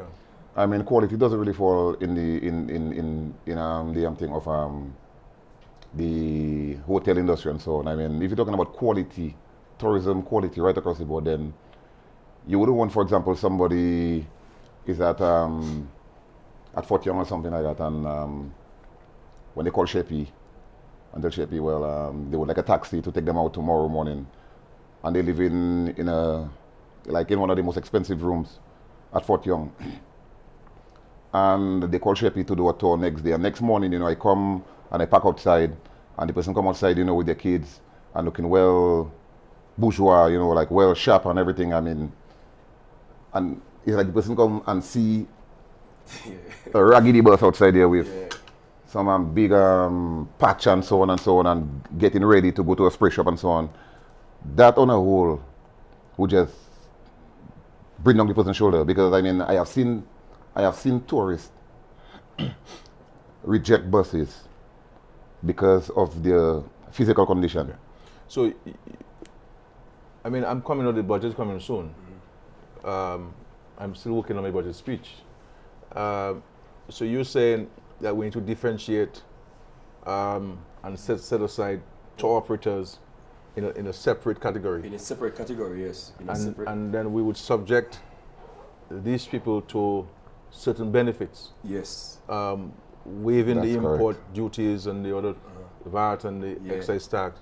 Yeah. On Because That's correct. Because the thing is, if we have a good vehicle, if we have a good, like I remember your last budget, you had give us duty free on the I think the 29 seaters. Yeah, bigger buses. Bigger buses. Yeah. The thing is that now we cannot really access or buy the bigger buses because of we do not have the volume of people coming in yet. Okay. You know, so in time to come, if we continue the path that we on, we the tour operators together, if you the government, the tourism minister, so if we continue on the path we on, we can get the volume of visitors to come to the island. Hence, then I will be able to say, okay, you know what, I buy that 29 seater, I get enough. And then we have for agriculture FA. We would have a special designation. So then you could probably have a special plate. Now for us taxi drivers saying probably TX or DX could be Dominica taxi or DT or something like that. You see, I mean, if Dominica is unique, and we want to move One away. second, Sheppy. We have a call there. Hello? Hello, good evening. Hi, go ahead, please. I'd like to commend Shell Guy for doing a good job. I've been to Guadeloupe a couple of times, and quite a number of people up there talk about him. So he's doing a real good job in business. Sure. As far as the buses are concerned, he has buses that are recommended now are the 26-seater buses, which cost over close to $200,000. And when you have to pay duty on those things and excise tax, and VAT, it's a big investment. If any other government can help in removing those taxes, it will help the top business. And not just buses. If somebody wants to bring in something like what the Prime Minister lives in, you know, to do executive tours with the people coming to the new hotels we are building, that will also help. Thank you, gentlemen. Thank you very much, caller. Thank you. And so these concessions would be on new buses or? Well, I would already say new buses, you know, because we should have an age limit. We like a 5-year-old. Like a 5-year-old. Yeah, because the 5-year-old vehicles tend to be very expensive too, you know. Yes, And now the 29-seater, that is what they normally call, like, well, the Toyota. That's what they call a coaster. Coaster.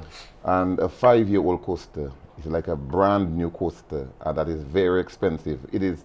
You can actually compare it to the price of a new one. Okay. You understand? So I don't think. I mean, I don't think, you know, that is so much of attractive rate for the taxi men. I mean, I would really like to see something like you put out there, and then that will just drop everybody draw, and fellas will just agree. You know what? Try to sell the old jalopy and so on, and just run and grab it, because I know it have a lot of taxi men out there that looking forward. And would you recommend that it should be in place for a particular period of time? Well, I think that is where Discover Dominica would come into play. When, I mean, because every year you have to certify a vehicle. They would come to inspect the vehicle first. So then Discover Dominica will tell you, okay, you see that vehicle? That is a no-no, that is an X. So you need to get something else. So now with the pricing of the new vehicles, a normal taxi operator or a normal taxi operator would see it fit to just maybe even strip that one or try to sell that one cheap to go on the road or something like that and run. Because again, as I tell you, I mean, if we're promoting quality, then we have to look at quality right across the board. You know what I mean? And you don't want to go on a tour. Next thing, by the time you reach Pocassi, your vehicle overheat, you break down and then got people on your bus and so on. But I've taken note of of this recommendation. The acting financial secretary is watching this program as well, and she would have taken note, so we can have a conversation as early as tomorrow on this matter. Now, what other actions do you think the government could take to improve the product in the country? You know, there is a problem I have in terms of the French. I don't know if you have any. If you watch my videos, when I do my videos, I always mention Guadeloupe Matinee. Always, because the reason why I mention these people, because I remember when I started Shy Guy Dominic Atos, they were the first set of people that really take me from the ground. They start patronizing me. We lose a lot of French visitors coming to Dominica, and we lose them to St. Lucia. Now I always in Guadeloupe. Guadeloupe is literally my second home. In doing my survey in Guadeloupe, what I realize is the tax, the head tax to go back when the French come here, it is too high. Allow me to say it is too high. Probably not in a position to say this. That's fine. But allow me to say it's too high because tourists are people that phony. If a tourist can save $1 from there to there, you're right. For me and you, which I know nothing. Yeah, you're right. You will not believe the tourists will go all the way when they come back and save $1. Yeah. That's just how tourists are. So what you find in the French now is that they start running now to St. Lucia because the head tax in St. Lucia is just about $33. But here now is $80-something. Now, apart from the head tax here now, what you find the other problem which making it a bigger problem for them now is they cannot swipe their card to pay the head tax. That's a big problem. So that's the main problem. French people do really use cash. They don't really like cash. All their thing is swipe. They buy a Coke, they swipe it. That I believe, if we can again planning to open the borders, if we could drop that, we can look at that to kind of attract. Well, there's a discussion, regional discussion at CARICOM level to get countries within the Caribbean, because we know we're pushing a CARICOM bubble. Okay. And there's a recommendation from CARICOM heads that we should look at reducing our head tax in respect to CARICOM nationals traveling. So we can take note of this French issue. Okay. Well, Sunday, no. Shefi, what about you? What recommendations do you have for the government to further improvement? Well, what I would like to see in Dominica is, what for the government to do in Dominica basically is, we have some sites that have a lot of potential, but then the way they're being used, things can be better. For example, Trafalgar Falls, that is one of our main sites. The premier site there. Right. Now, getting to Trafalgar on the trail is very, very easy. But once you get to the viewpoint, Trafalgar to me is one of the only waterfalls I see that have a hot spring in the base. Yeah. In the base, yeah. Now, that waterfalls now, you have a hot spring in the base, and still on the second one you have a big pool. Access to this difficult. Access, because since how do you fix that? Because you have some massive rocks there. Yeah, that's it. If you tamper with them, what happens? They may cascade. Well, all you have to do is talk to somebody some kind of an engineer that can think of like some kind of a creative way in getting easy access to the hot springs and to the other falls. Because if you really want to enjoy the falls, then you would want to take a hot spring bath, or I agree with you entirely. Or go to the pool. That's one of the better waterfalls in the country. Yes, that is one. Secondly, my other thing is security at certain sites. I would like to see that basically upgrade. For example, one of my main issues is Syndicate Trail. Seeing that it's very, very, very far away from the public or from the village. Anything can happen up there. And I would really need to see, I don't know, or they can either have security there physically, or set up some, some kind of cameras and so on and so on and so on to have the place up there secured and stuff like that. Yeah. Okay. So I would really like to see improvements on those sites. So far they have done a very good job in Spani. Spani is perfect. But Spani is excellent, and at Emerald Pool too. And so on. I would really like to see that continue. Yeah. But one of my main things is the Trafalgar Falls, is getting to the hot water and the other pool. I agree with you entirely. I know that. Yeah. I know we've had discussions on this. Another thing in that same realm is wheelchair access. Because you see when you cater for disabled people, it is a big plus. A very, very, very, very, very big plus. So if we could try to make a way, especially when it comes to Trafalgar, that somebody on a wheelchair or the electric chair could reach at least the platform. The viewpoint. Yeah, can reach the viewpoint. That would be a Right. plus. My view is that I know sometimes we in Dominica we're trying to maintain the original state of the facilities. Stuff, yeah. But I think that we have to find a balance between the nature and mechanization. Yeah. We need to look at when we talk about Trafalgar Falls, the issue of an escalator up to the trail. That could certainly enhance not only people with disabilities, but the senior citizens who want, people who kind of walk up the trail and so on. So it's something I think we need to look at going forward and have discussions among our stakeholders. But I really want to. I promise you, I will partake in one of your tours. Yeah, I'll arrange you. That'd be nice. I'd like to give you a tour. No, I will certainly come. Yeah, at some point, I say, I'd like to give you a tour and let you feel Dominica. I will certainly come.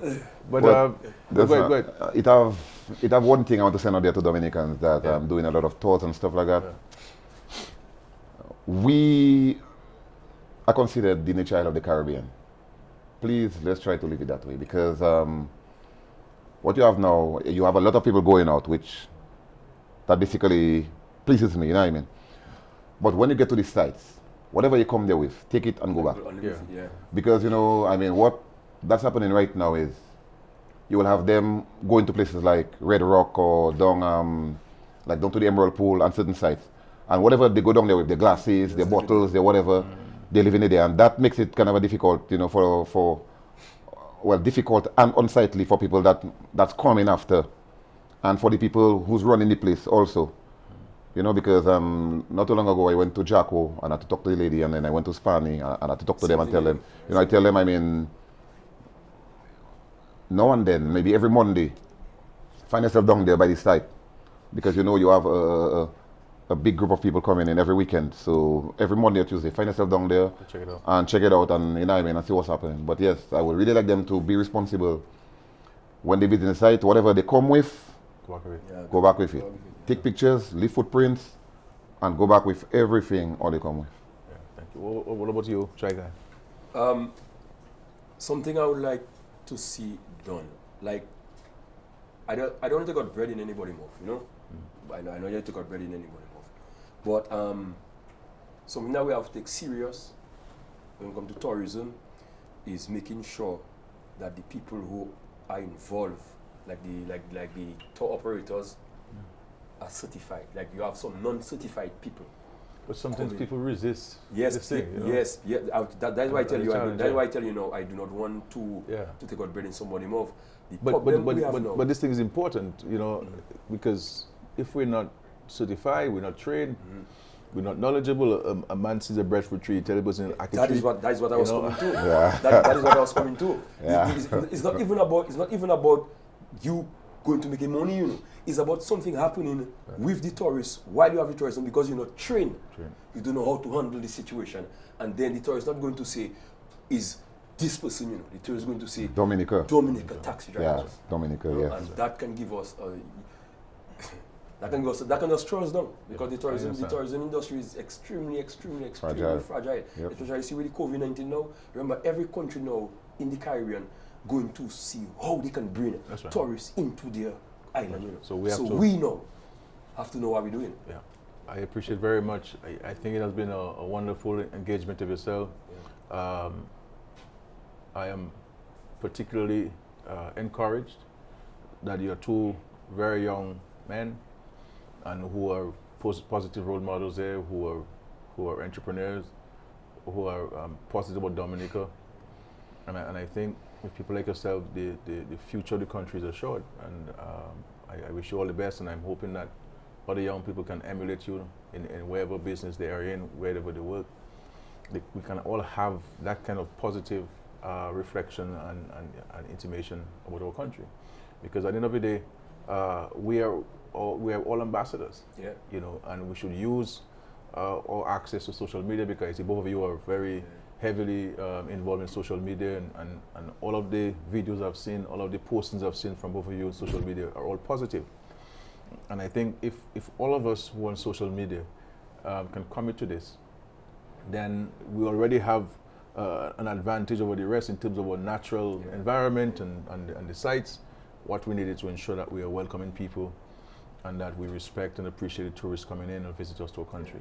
But with people like yourself, I believe that the Ministry of Tourism, I'm hoping that they can take advantage of your thoughts and your expressions and your suggestions. And I'm really hoping that the Ministry of Tourism can consider the appointment of two of you as tourism ambassadors. You know, who can really promote, promote. Because you have great connections in Guadeloupe. I mean, you guys are positive. You speak very well. You're very articulate. You know, I think you guys could be able to do a fantastic job going out there and really telling potential visitors about Dominica and promoting Dominica. So I will certainly make a strong recommendation to that. For that. Yeah, do that. To have both of you appointed as tourism ambassadors, and from time to time have you guys travel as part of the marketing team, so that we can people who are really involved in the enterprise. So consider this done. No. I will certainly have the cabinet appoint you, both of you as tourism ambassadors, and ensure that you form part of the formal structure of the tourism industry. I'm really touched by your contributions. I've taken note of the concerns that you've raised. I also taken note of the suggestions that you've made in respect to how you believe the government can assist you in really achieving your goals. I think that some of the recommendations you've made are reasonable. You know, nothing out of this world, and I look forward to continue working with you. But I'm very happy that you have accepted my invitation to be here. I'm very happy. Part of this program is to promote the positive things happening in the country, and to not only speak about what government is doing, but what the people of Dominica are doing to build Dominica, to build themselves, and to grow the economy, create jobs, and really take advantage of what the good Lord has given to us. Very happy for this, and I want to thank you.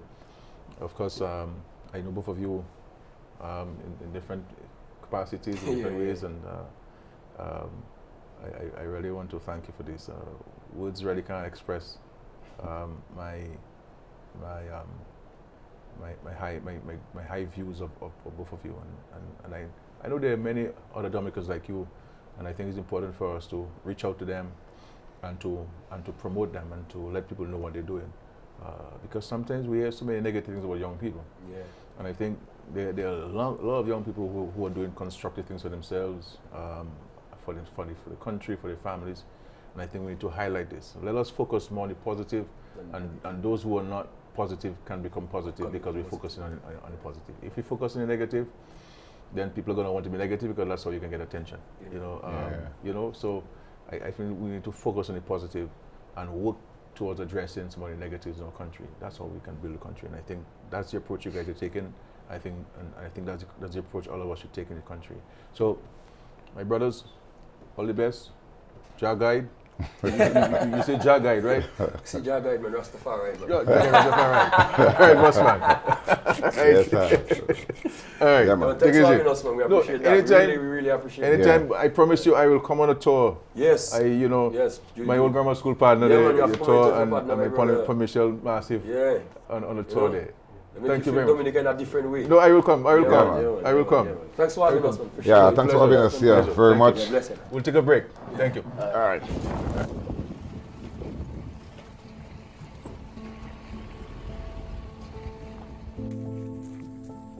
Today, my name is Joan Edmond. I'm 27. I farm in Neba Central. I'm from the village of Layu. I am currently occupying 3.5 acres. I am planning on extending that to about 7 acres. My crops, I mainly grow bananas, plantain, dashing, and I do some short crops, seasoning peppers, sweet corn.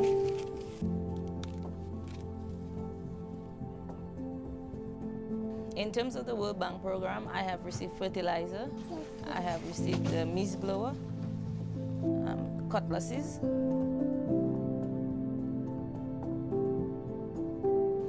This project has impacted my life very greatly because after Mario, I was struggling with the farm because everything got destroyed. The inputs have helped me a long way. I've occupied all of the land, which was more than 50% was abandoned. Right now I have almost 100% crops. So the World Bank program has developed my life very much. Just like to say thank you to the government of Dominica and to the World Bank for everything that they have done and for seeing the need to develop agriculture in Dominica.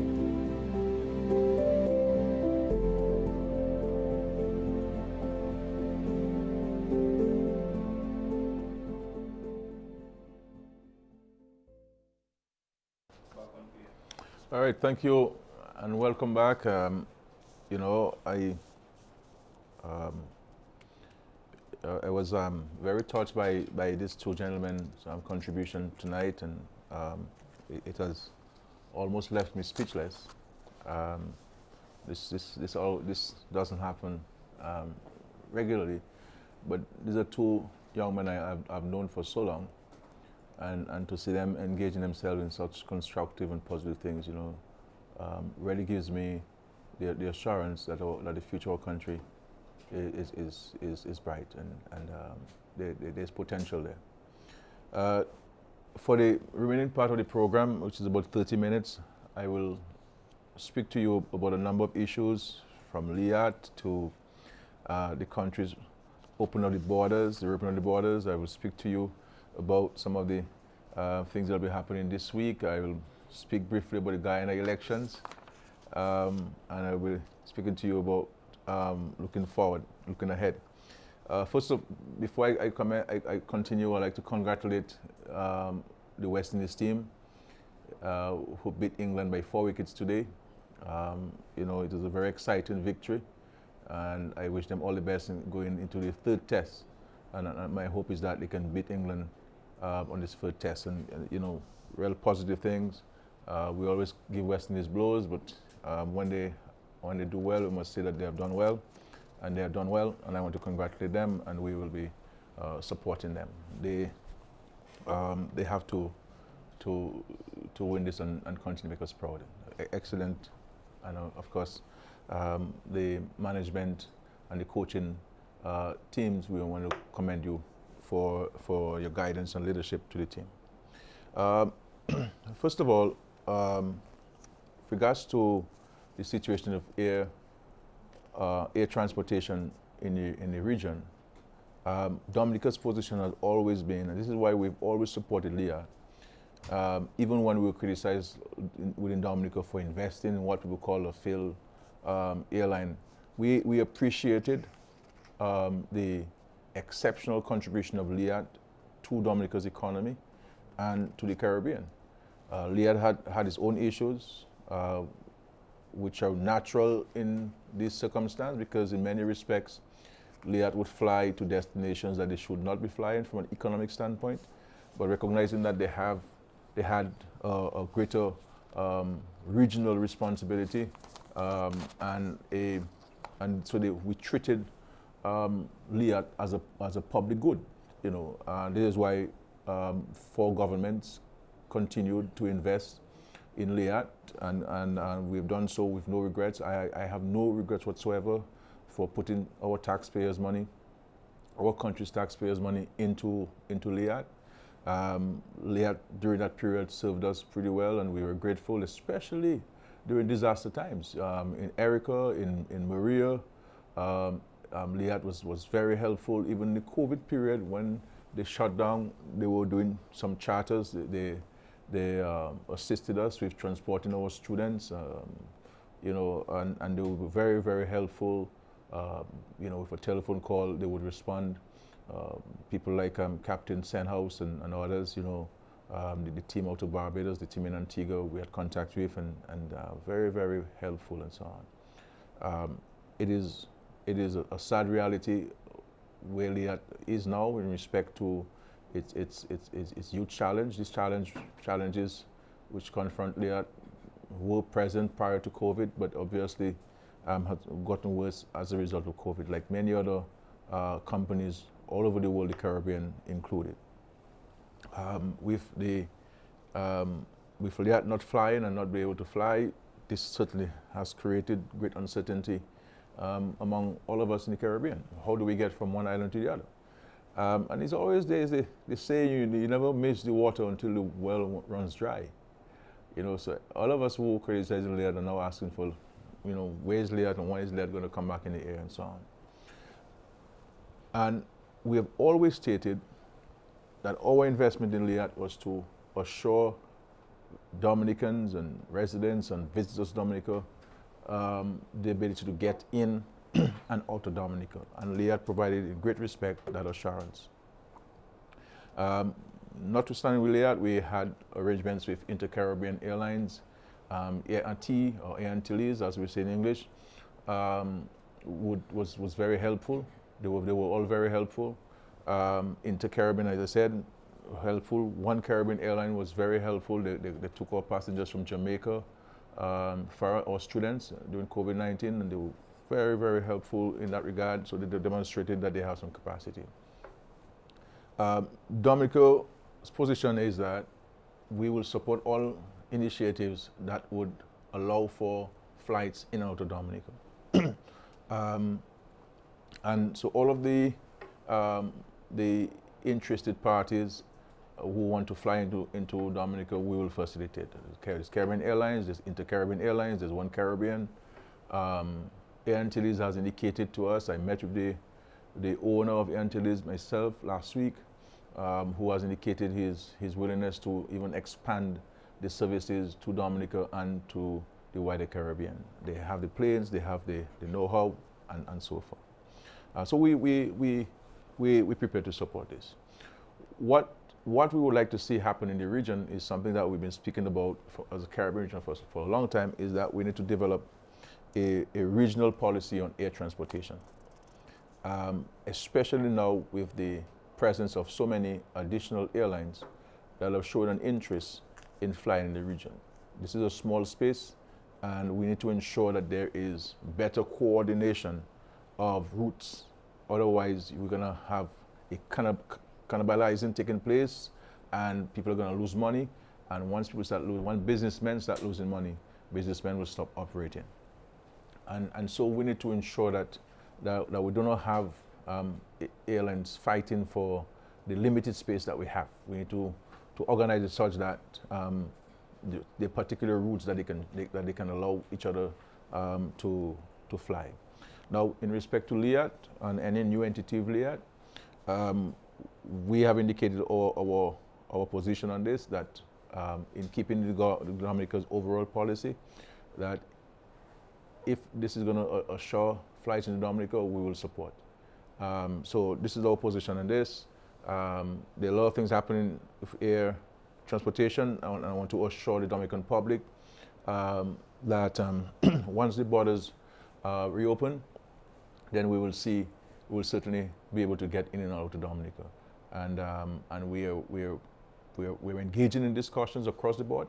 We are open, we're transparent with this, and once we would have finalized things, we'll be in a position to come to the public, Dominican public, and say decisively, definitively, these are the issues that Dominica is involved in, and this is how we believe it's going to benefit the Dominican people. So this is where it is and so forth. In respect to our country's borders, as we have said to you, my dear people, our primary objective and interest is to protect the Dominican citizens and residents who are currently on island and who have been on island since COVID-19, and those of you who have returned home in an organized way following the protocols. The reopening of the borders for Dominica, we're not reopening our borders based on economic consideration.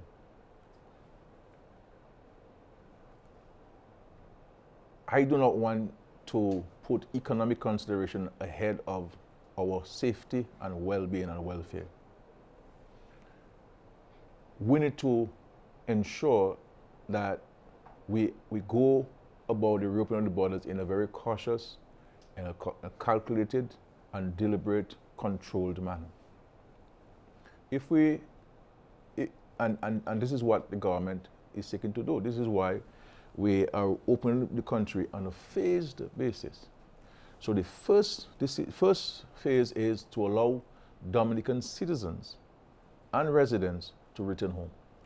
As we know that there are several of you who are stuck, you went out on vacation, you went out for medical reasons, you were out as students, you have spent all the money that you went out with, you have no money, people you were staying have lost their jobs. I deal with things, as you know, in a very practical basis. I don't go reading textbooks to deal with things. I deal with things that I know that are affecting Dominican people, and I try my best as the Prime Minister to fashion policies and programs to respond to practical issues. And so the first phase is to allow for Dominican citizens and residents to return home, and we will open on July 15, 2020. Now, there is a questionnaire that you must fill out prior to your travel to Dominica, prior to your arrival in Dominica, and you must be subjected, where you are, to a PCR test, which is the standard bearer of detecting COVID-19 across the globe, the PCR test. You must have a negative reading of this PCR test. If you have a positive reading of the PCR test, my sincere advice to you for your welfare and for the welfare of your family and for the welfare of the rest of us in Dominica is for you to seek medical attention where you currently are. And once you get better, you'll be in a position to travel that is safe for you, that is safe for your family. And when you get to Dominica, you'll be subjected to certain protocols. You will be subjected to a rapid test. You haven't subjected yourself to a PCR test, and that PCR test must be taken between 24 to 72 hours prior to your arrival in Dominica. So it's important for you to inform yourself as where you currently reside, which entity that provides that kind of service, the PCR test. A number of agencies that are approved and recognized by the governments where you reside, who can subject you to a PCR test. So when you get here, you'll also be subjected to screening, a temperature screening. We've been advised by the Ministry of Health that if your reading is 98 degrees or higher, you will be pulled aside and go into a separate area where further examination will be done, and you will be subjected to a quarantine, and you'll be further subjected to a PCR test. Now, you will be in quarantine to allow for the results or the PCR test to be had. And if that PCR test is negative, you will be sent home to your family.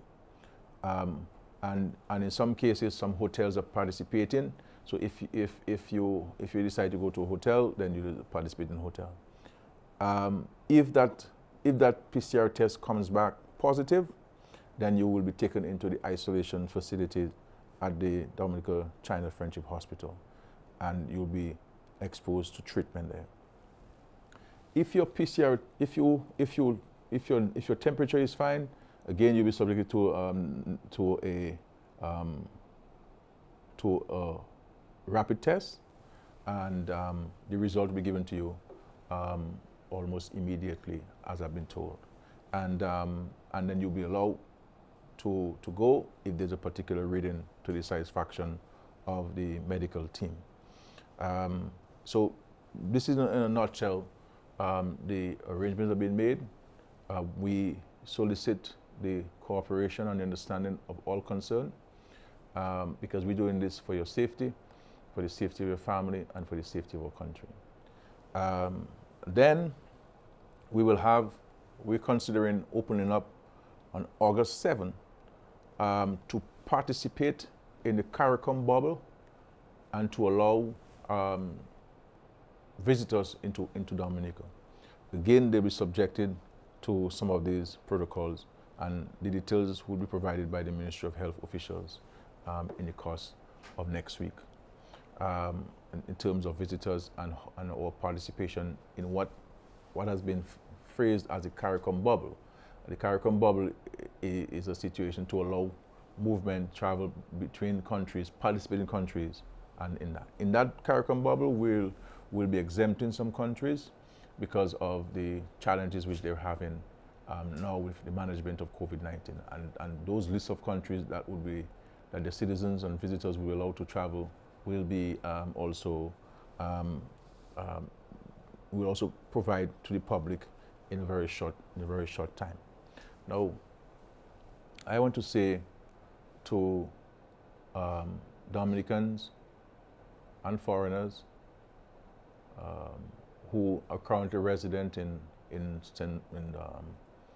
Guadeloupe and Martinique and elsewhere, that the illegal entry into Dominica should be discouraged.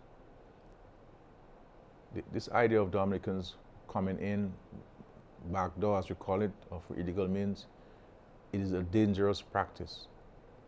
Now, if you are currently in Guadeloupe or Martinique or anywhere else, and you're stranded and you're in distress, I would suggest to you that you make contact with the government officials here, or you can make contact with the consulate in Guadeloupe or in Martinique to indicate to them that you are in distress and you would like to get home. If you're able to charter a plane or charter a boat to come in, we know that you're coming in, we'll allow you to come in and subject you to certain protocols, including quarantine. But the idea of you coming in backdoor is a dangerous practice. And I am literally beseeching you to cease and desist from that practice. We have done well for ourselves as a country to contain and to manage COVID-19 in Dominica.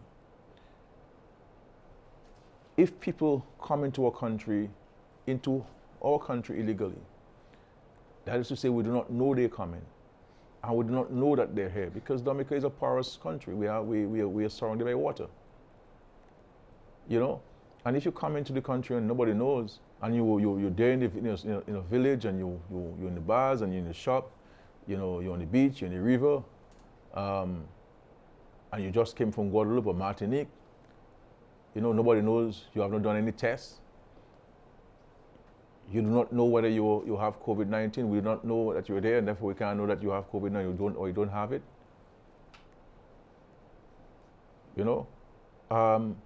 We have to address this. And if we the citizens of Dominica know of people who would have come into the country illegally, we need to let the authorities know that, because it is important that we let the people know these things so that we can test these people and ensure that they do not have COVID-19. Just imagine if the police intercepted yesterday a boat with about 8 people, 7 Dominicans and 1 foreign national, coming in Dominica illegally from Guadeloupe. Now, if these 8 people were to come, if luckily the police intercepted them, if they were to go into 8 different villages in Dominica, and all 8 of them having COVID-19, they could all infect 20 people each. We should not be so reckless. We cannot be so reckless and indifferent to all of us in the country. So I'm appealing to us that we have to take this thing seriously. We have to take this thing seriously and adhere to the protocols, adhere to the guidelines by the Ministry of Health. COVID-19 is not something to play with. And we need to be able to know who is coming into the country, and we need to ensure that they're all subjected to the protocols and the guidelines and the testing protocols. So my call on us, and those of you who are engaging in this illegal entry, to cease and desist from this practice. So we're opening for Dominican citizens and residents July 15th, and we will give you further details on the testing protocols, the screening and the quarantine protocols. And we need to maintain the sanitary practices and protocols of washing our hands, sanitizing our hands, etc., etc. The other point I want to speak about and lend my voice to is in respect to the Guyana elections. The Guyana elections were held in March of this year, and up to this day, they have not been able to declare officially a winner of the elections. Now, as you know, I was part of a delegation led by the then chairman of CARICOM, the Honorable Prime Minister of Barbados, and included, I believe, about 4 other prime ministers. When we left there, we thought that the matter was solved, but certainly it hasn't been solved. They have gone to court many times. The CCJ has ruled on this matter, and my understanding is that the members of the commission, electoral commission, who are refusing to attend meetings, and the chairman and the chief election officer is refusing to follow the law and the court order.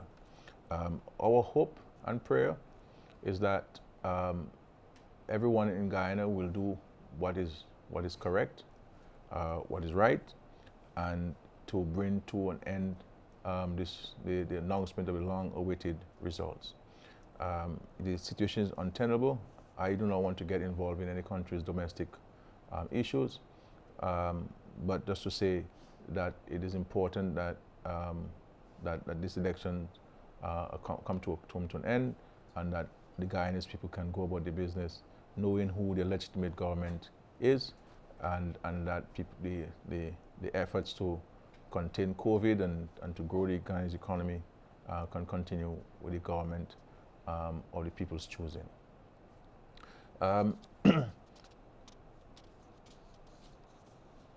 Tomorrow afternoon at 3 o'clock, we'll be commissioning 3 new bridges.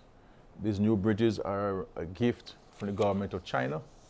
We're very grateful to the government of China for this gift. If we had to find the monies to build those bridges, one can appreciate the sheer cost of these bridges. When you look at the bridge in Batali and the bridge in Makosri, these are not joke bridges. The Chinese architects and engineers have designed this bridge, taking into consideration the vulnerability index of Dominica, and we are assured and we're comforted based on what we've seen on the bridge in the Layu Valley area, which withstood the ravages of Hurricane Maria, that we are satisfied that these 3 bridges will certainly withstand any natural catastrophic event we will be subjected to. This is a major improvement. Now the road network on the Eau Highway is much improved. The safety to road users has been improved and enhanced. My advice to pedestrians and drivers is to be careful on these roads. So we're very grateful to the government of the People's Republic of China for their continued friendship, their continued partnership, and their commitment to Dominica and Dominicans and to this very mutually beneficial relationship which we've had for the last 15 years. This is a major plus for us and a major step forward, and we are very grateful for this. They have done a remarkable job. The bridges have been tested independently, and the report shows that the construction has been excellent. And I look forward to participating in this event tomorrow, and I'm sure that it will be a major excitement for all Dominicans, especially those who commute on a daily basis along the Eau Highway. And you know, this is why we did not stop construction during COVID. We put in place protocols, and they worked. And this is why we always said, you know, we tried our best with great success to manage the COVID in a responsible manner. So we allow certain economic activities to take place, but at the same time ensuring that they were done within the ambits of responsibility. And we're very grateful for this, because we recognize that we could not have stopped the construction of these bridges because they're too critical, especially in in the hurricane season. We couldn't have stopped the construction of so many of the health centers, all of which are completed now. Vickers, Portsmouth, Bellevue Chopin, Marigot, are all complete. Maho is nearing completion. West is on its way. Bacatel is on its way as well. So and of course the Marigot Hospital. You heard, there's so many people who wanted to demonstrate because there were no hospital in Marigot. Now that the hospital is under construction, the very same people have not even visited the site. So it tells you that sometimes when people talk about things that they're interested in and they would like to see, you ask yourself, do they really want it? Because if you ask me for ice cream and I'm able to give you an ice cream, you would gobble up the ice cream very quickly. You see what I'm saying? But and say thanks.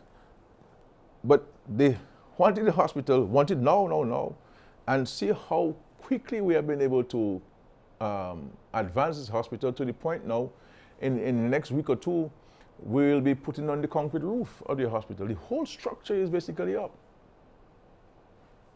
The whole structure is basically up. We started this hospital late last year, and see where we are, because we allow it to continue during COVID-19, because the hospital, a health center, were critical. They're critical to the country. This is why we allow for construction of the hotels to continue, because the hotels are important. We create jobs, advance the economy, but doing so in a responsible manner. And thank God we have seen positive results. No COVID from these sites, but work advance. The economy is better up. The preparation of the country for natural disaster and the improvement of the health care facilities, much more advanced than they were 8 months ago, a year ago. And this is the onward thrust to creating a dynamic Dominica. So we'll be commissioning these 3 bridges tomorrow. Now, there are some questions raised about the international airport. I am very much convinced that the international airport is important to Dominica's economic future. We believe that all of the investments that we've made in tourism, that the international airport will help sustain those investments. I believe if we can improve air access in Dominica, that would solve a major challenge confronting tourism and agriculture in our country.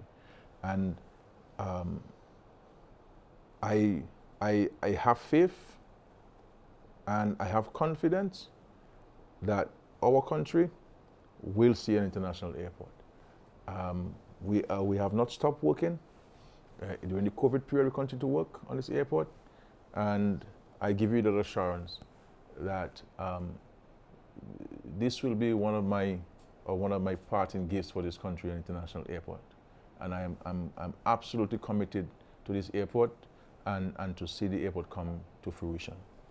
Likewise, the cruise port, we have not stopped the preparatory work on this. The number of things associated with this airport, obviously, we've been hampered because of COVID. People cannot travel to come in to do the necessary marine studies that are required and the geological testing that are required. So we have seen where these things are concerned, because you need the external experts to come in with the necessary equipment to do the studies and so forth. And so once we can open up the borders and so forth and allow people to come in, we will be able to have more advancements made in respect to these projects and so forth. So we're very committed to these projects. They're very, very critical to us, very, very important to our country, and we have to work diligently, continue to work diligently to make them happen. I am happy to note that our farmers continue to benefit from the World Bank facility.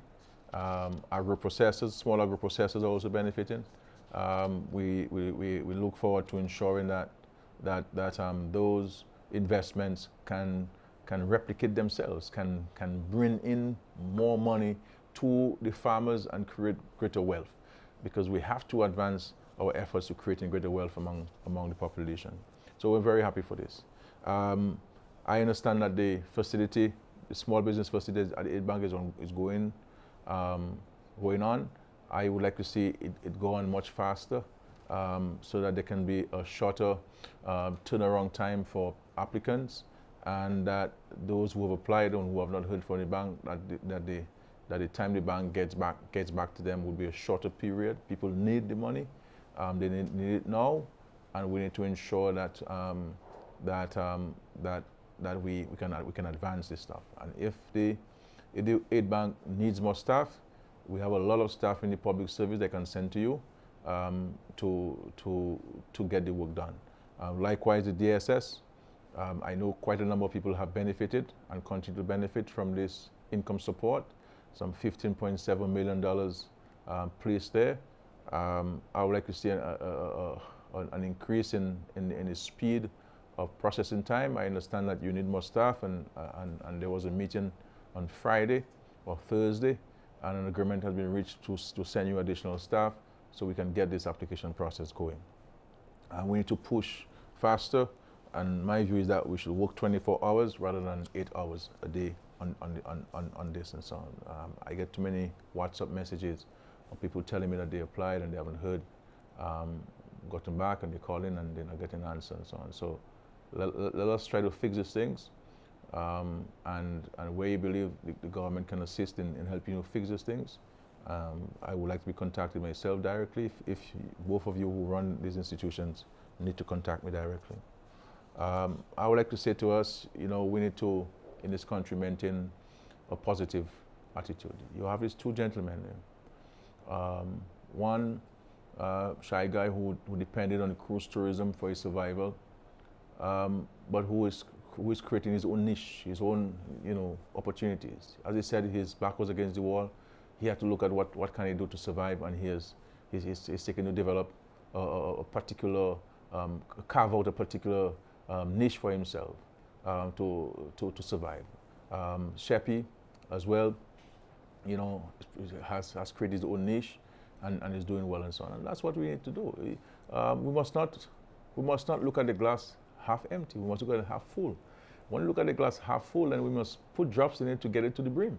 But if we see it half empty, we're defeating our own purpose in life, our own contribution to our country's development.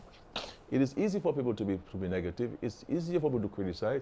If somebody is not responsible for anything, he's living like a lizard or a zandoli, or a bird in the trees. He jumped from one branch to the other. He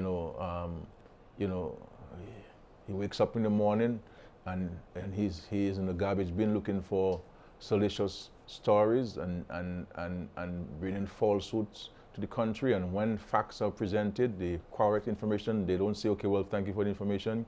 They set it aside and they continue to pursue the negative stuff. So we have to see ourselves as to what is going to be our individual contribution to Dominica. We may not agree with everything the government is doing, and that's fine. But to not agree with everything the government is doing doesn't make sense to anybody. So we need to be constructive, especially in this period. This period is a difficult period for everybody, government included. I don't come complaining to the country as Minister of Finance how difficult it is to pay salaries and to pay our debt. We just had to pay $11 million to bondholders. We gone $11 million. And when the FS sent this to me, I was pretending I did not get the message. Because $11 million, I know what we could have done $11 million otherwise, but we have an obligation to pay our bondholders, and we have to pay our bondholders. So I understand how difficult it is for some people, but let us be constructive. If we say we are leaders in this country, then we have to be constructive. But if we're always on the radio and on Facebook and negative, that's the diet we want to feed our people. Come on. That's what the Lord gave us life for? To be negative? Did we ever see Jesus be negative in the Bible, on his short time on earth? He allowed the blind to see, the lame to walk. He raised the dead he raised the dead to life. He turned water into wine. All positive acts. And he said to us in Matthew 25. What did he say to us in Matthew 25? If we're Catholics, we know what the Beatitudes. Christ is not going to ask us how many times we prayed, how many times we go to church, or how many Holy Communions we got. He's going to take us to Matthew 25. What have you done for the least of my brothers? When I was homeless, did you shelter me? When I was hungry, did you feed me? When I was sick, did you come visit me? These are the questions Christ is going to ask us. He's not going to ask us how many times we went on a talk show and we were negative. He's not going to ask us how many times he's not going to pat us on the back and when he reminds us of how destructive we were to each other and how many times we engage in character assassination of each other. No. And so for me, my brothers and sisters, I am here as your humble servant, your chief servant, to do what I can to help people's lives, to make people's life better. I'm not the perfect leader. I'm not the perfect being. I do what I have to do for the country. It becomes difficult sometimes because sometimes I get the impression that people are not grateful for the sacrifice I make personally for this country, what I've had to give up to be leader of this country, and what I have to deal with on a daily basis. My family, my children have to be subjected to on a daily basis by people who all I've been is kind to. And I urge people to read The Merchant of Venice and read it carefully. And tell me what did Shylock say when he was being persecuted by envious people. People who never saw when Shylock was working hard to earn what he has earned. But we become envious of people for material things. So I wish you all the best, my dear brothers and sisters. Let us go this week to serve our God and country, and let us do so dutifully, diligently, and with a pure heart.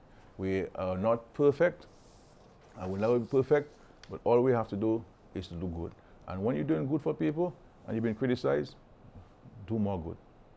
Continue doing good, because you're doing good. Next week, I will have two ministers with me, two friends, Honorable Laville, the Minister for the Digital Economy, and Honorable Oscar Judge, Minister responsible for telecommunications. I shall be speaking to both of them about the digital economy and telecommunications. There'll be some very important questions asked of them, and I have no doubt they will have very interesting responses to them. So we'll be focusing on this, so please, you can send your questions in advance. You don't have to wait to call. If you have questions, take them, because a lot of the questions I ask are questions that people ask on WhatsApp and in social media, and I formulate those and ask my guests those questions that you ask. And so all my questions come from you, the public, and so forth. And I want to thank you for listening. God bless you. Have a wonderful night. Thank you. We are in the hurricane season. Here are some tips to keep your families and communities safe. Before a hurricane, ensure that you know your emergency shelters. Contact the Office of Disaster Management for information on shelters closest to you.